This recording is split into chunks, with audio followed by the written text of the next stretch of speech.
আপনি মনোযোগ দিয়ে কানগুলো খরগোশের মতো খাড়া করে যদি কথাগুলো শুনেন, আপনার মনে হবে আপনি এখানে বসে কিয়ামত চোখে লাইভ দেখতেছেন। লাইভ আল্লাহ এমন ভাবে বলেছে, সুবহানাল্লাহ পড়েন। তা আসুন আমরা সরাসরি কিয়ামতকে দেখে আসি। আসলে কিয়ামতটা কেমন বর্ণনা করছেন কে? আল্লাহ। সূরার নাম হচ্ছে সূরাতুল কারিয়া। কি নাম?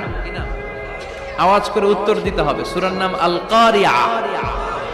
চিৎকার মেরে বলেন সূরার নাম কি? আল কারিয়া। এটা মাক্কি সূরা। কি সূরা? বিশ্বনবীর জীবনের দুইটা পর্ব, একটা মাক্কি পর্ব আর একটা মাদানী পর্ব। এটা মাদানী পর্বে নাজিল হয়নি, এটা নাজিল হয়েছে মাক্কি পর্বে। এই সূরার আয়াত সংখ্যা 11। এটা কোরআনের 101 নম্বর সূরা। এটা আল কুরআন আল কারীমের 30তম পারায় অবস্থিত একটা সূরা। আমাদের অনেকেরই মাশাআল্লাহ মুখস্থ আছে না? ইমাম সাহেব নামাজে প্রায় পড়ে, অনেকেরই মুখস্থ। শুনতে শুনতে কবে যে মুখস্থ হয়েছে আমাদের নিজেরাও জানি না। সুবহানাল্লাহ পড়েন। কোরআনের ভেতরে খালি বরকত, এটার সাথে লাগলেই বরকত, মসজিদে গেলেই বরকত। মনের অজান্তে আমরা এই সূরাকে মুখস্থ করে ফেলেছি। কিন্তু এই সূরার ভেতরে যে আল্লাহ কোরআনের কিয়ামতের এত চমৎকার নকশা এঁকেছেন, এত প্রামাণ্য বর্ণনা দিয়েছেন, এটা আমরা অনেকে জানিই না।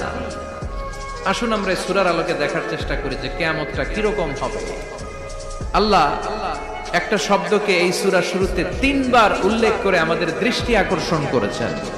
আল্লাহ tried to draw our attention by mentioning 3 times a word, and that is al-qari'ah. al-qari'ah শব্দটাকে তিনি 3 বার উল্লেখ করে আমাদের দৃষ্টি আকর্ষণ করেছেন। একটা শব্দ 3 বার বললে মানুষের দৃষ্টি আকর্ষিত হয় না? যেহেতু এটা আরব দেশে নাজিল হয়েছে, আবার মক্কায়, মক্কার লোকেরা আরবি বুঝে, তাদেরকে প্রথম বলা হলো আল কারিয়া। তারা ফিরে তাকালো, কি আল কারিয়া? আবার বলা হলো মাল কারিয়া। কি মাল কারিয়া? আবার বলা হলো ওয়ামা আদরাকা মাল কারিয়া। আবার তারা ফিরে তাকালো। দৃষ্টি আকর্ষণের জন্য আল্লাহ তাআলা 3 বার এই শব্দটা বলেছেন। এজন্য এই শব্দের একটা সিগনিফিকেন্স, একটা গুরুত্ব, অর্থবহ একটা মানদণ্ড আছে না নাই? আল কারিয়া শব্দের অর্থ হচ্ছে বিকট আওয়াজ। আল কারিয়া মানে কি? কথা বলেন, আরো জোরে বলেন।